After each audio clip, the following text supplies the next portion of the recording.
Soy yo de nuevo. ¿Creyeron que había regresado solo para subir 2 videos y desaparecer por años de nuevo?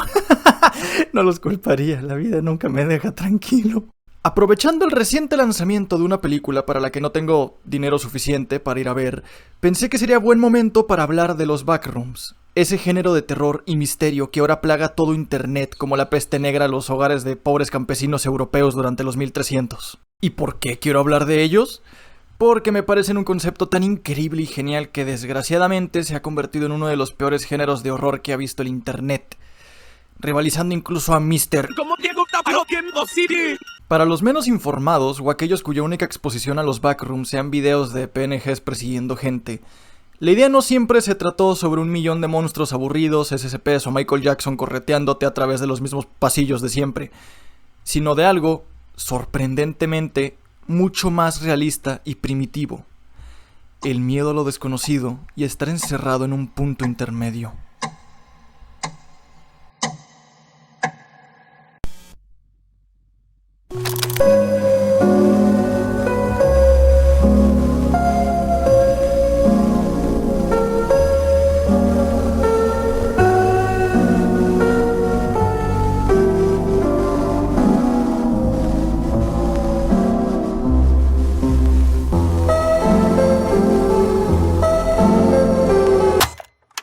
La idea de los backrooms tuvo su origen allá por 2019 en el foro X de 4chan, el cual es el foro paranormal, cuando alguien publicó la siguiente foto.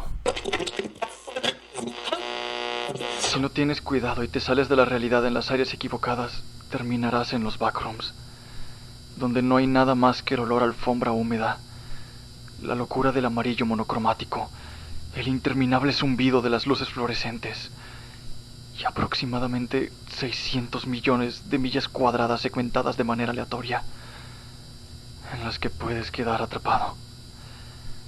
Dios te libre si escuchas algo deambulando por ahí, porque puedes estar seguro de que ya te escuchó.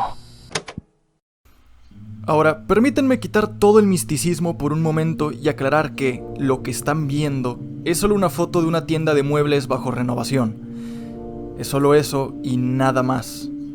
Y eso es justamente lo que la hace funcionar tan bien. Se trata de un espacio normal, pero que está tan vacío y falto de vida que, en vez de sentirse acogedor, da esta sensación del valle de lo inquietante que genera intranquilidad, o nostalgia dependiendo de quién seas. Como cuando te quedas en la escuela después de clases, o cuando pasas por ahí de noche, o cuando estás solo en casa y sientes que hay algo en los pasillos mirándote. No se trata en sí de que algo como Saul Goodman esté por ahí buscándote interminablemente, sino de la mera idea de que no estés solo ahí. Puesto de otro modo, si los backrooms originalmente daban miedo, es porque la imaginación y la incertidumbre son muchísimo más poderosas que el conocimiento de con qué estás lidiando. Si estás encerrado en este espacio que te hace sentir tenso y sabes que no estás solo, por naturaleza el cerebro va a tender a generar una idea mucho más aterradora, porque la va a generar acorde a tus miedos e inseguridades. Eso es el porqué, cuando se está solo en casa, algunas personas pueden tener miedo a ver fantasmas, duendes o incluso hasta hombres lobo. Mi papá jura que atropelló uno hace muchos años y que quizás algún día regrese buscando venganza. Lo más interesante es que el temor a lugares así lleva existiendo, obviamente, mucho más tiempo que el propio concepto de los backrooms en sí, y tiene que ver con los espacios liminales. Un espacio liminal es cualquier lugar que resulte inquietante, desolado o surrealista al estar atrapado en un espacio de transición. Transición entre dos mundos, como lo son el pasado y el presente, el uso y el desuso.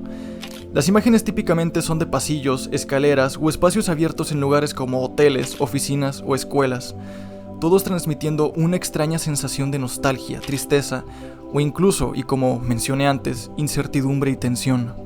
Los espacios liminales existen como producto de que, como seres humanos, estamos acostumbrados a los extremos. Estás en un punto de tu vida o estás en el otro.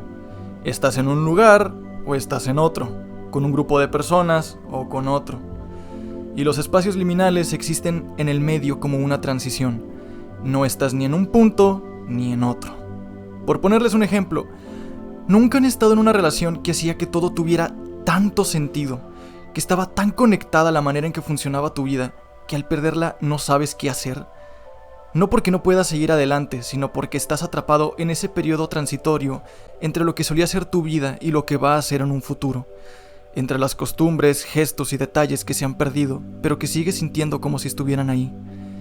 Que no sabes si recordar con cariño o con dolor. O incluso algo tan básico como el crecer.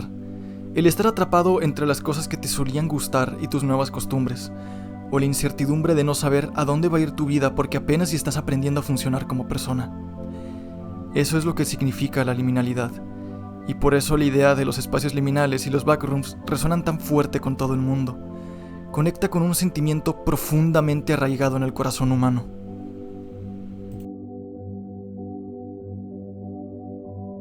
Todo este temor a la liminalidad se conecta tanto con la psicología humana que hasta se han realizado estudios y lleva siendo un tema de discusión desde hace muchos años, lo cual es algo que al comenzar a investigar para este video me sorprendió bastante. Yendo tan atrás como 1909, donde un folclorista de nombre Arnold van Gennep acuñó por primera vez el término, y luego siendo retomado en 1967 con la publicación de un libro titulado El bosque de los símbolos, obra de un antropólogo británico llamado Victor Turner. Y es que, al menos para mí, la idea de estos espacios que deberían representar un sentimiento de pertenencia, siendo tan sofocantes, me resulta fascinante.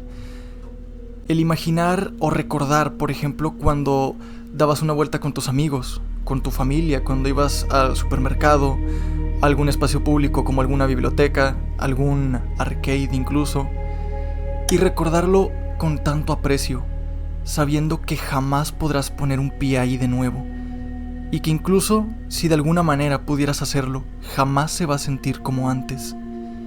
Es un sentimiento muy poderoso. O por el contrario, el recordar quizás alguna ocasión en la que tus padres te dejaron solo en casa cuando eras un niño.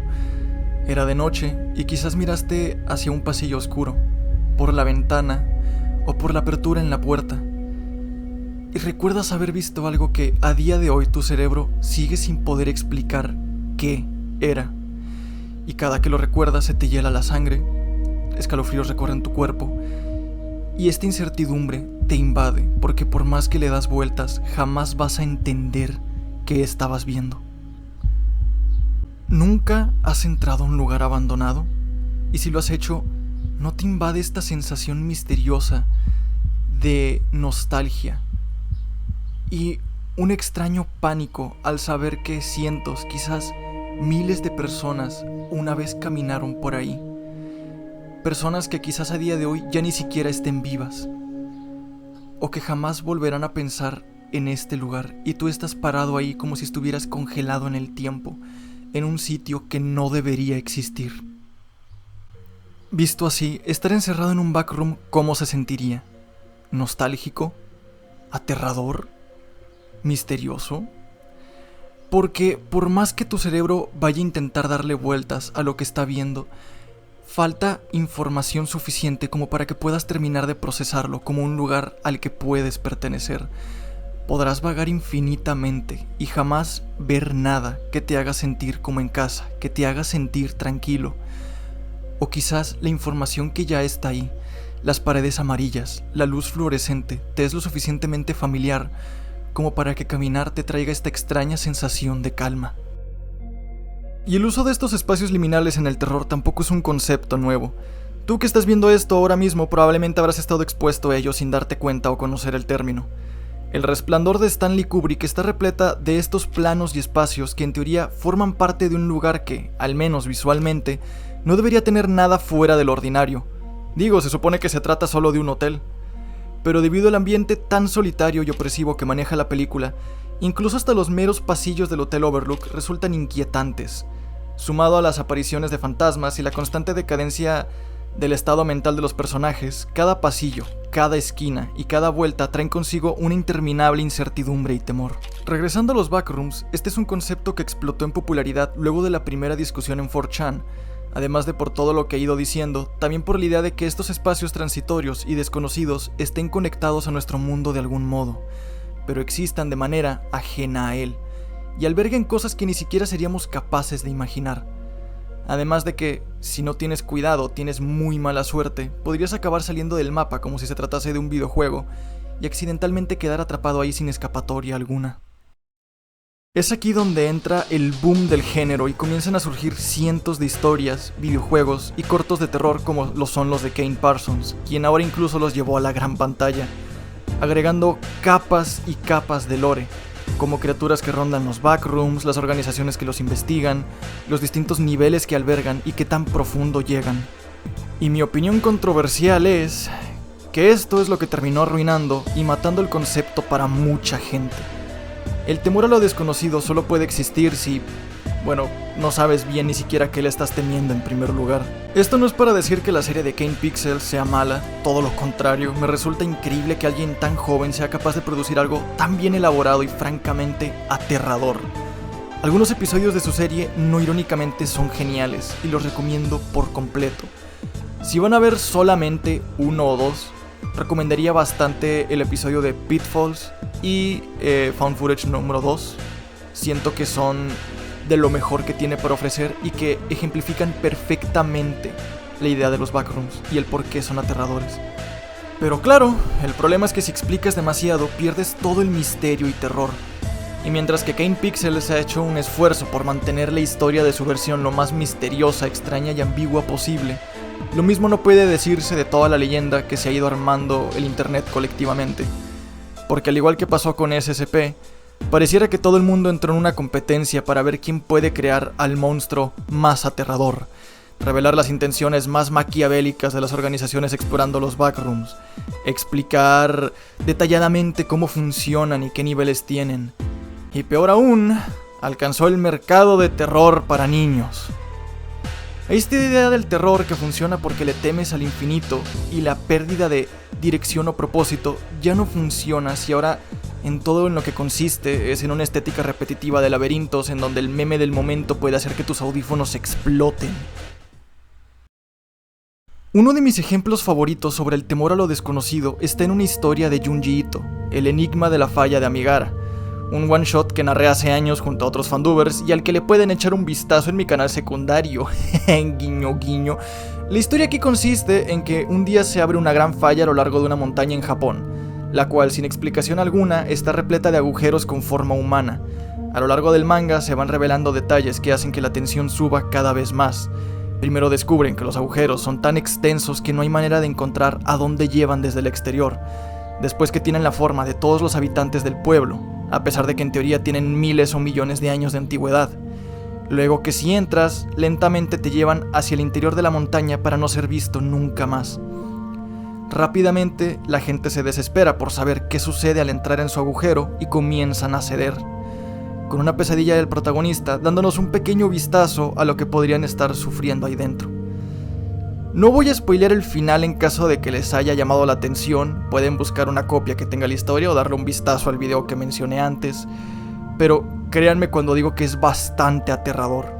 Y ese es el terror en el que siento que los backrooms funcionan mejor, no el de la promoción gratuita, sino el terror de que algo horrible acecha siempre a tu alrededor, y el fatal conflicto entre querer saber de qué se trata, porque necesitas respuestas, y querer mantenerte alejado de ello porque sabes que cualquier respuesta que obtengas probablemente no te va a traer nada bueno. El de vagar por la eternidad sin dirección alguna por un horror creado por tu propia mente. Los finales de Amigara y El Resplandor, spoilers ligeros, funcionan porque en vez de resolver el misterio solamente generan más preguntas. Cada pieza de información que te entregan no se siente como un intento de darle sentido a la historia y dejarte satisfecho. Son los cimientos de un misterio más grande, de una pirámide que no tiene fin visible. Ahí está el verdadero terror. Darle lore excesivo a los backrooms y un porqué a todo les arrebata ese factor y los convierte solo en el escenario de cualquier historia de terror repetitiva del momento. Así como cuando todo el mundo escribía creepypastas sobre el demonio que venía en un cartucho sin etiqueta y a los que nadie les daba importancia, o cuando convirtieron a esta organización que se suponía que albergaba y contenía horrores más allá de la comprensión humana, y ahora cada monstruo ahí podría borrar el universo si estornuda. Pero tampoco diría que esto sea lo peor de la historia, si acaso es solo un reflejo del mundo actual, el aislamiento y soledad al que nos vemos expuestos día tras día. ¿Tan malo es querer formar parte de una subcultura? Claro, el lore podrá ser ridículo a este punto, pero ¿acaso tú nunca soñaste con poder crear tu propio mundo y expandirlo con infinitas historias?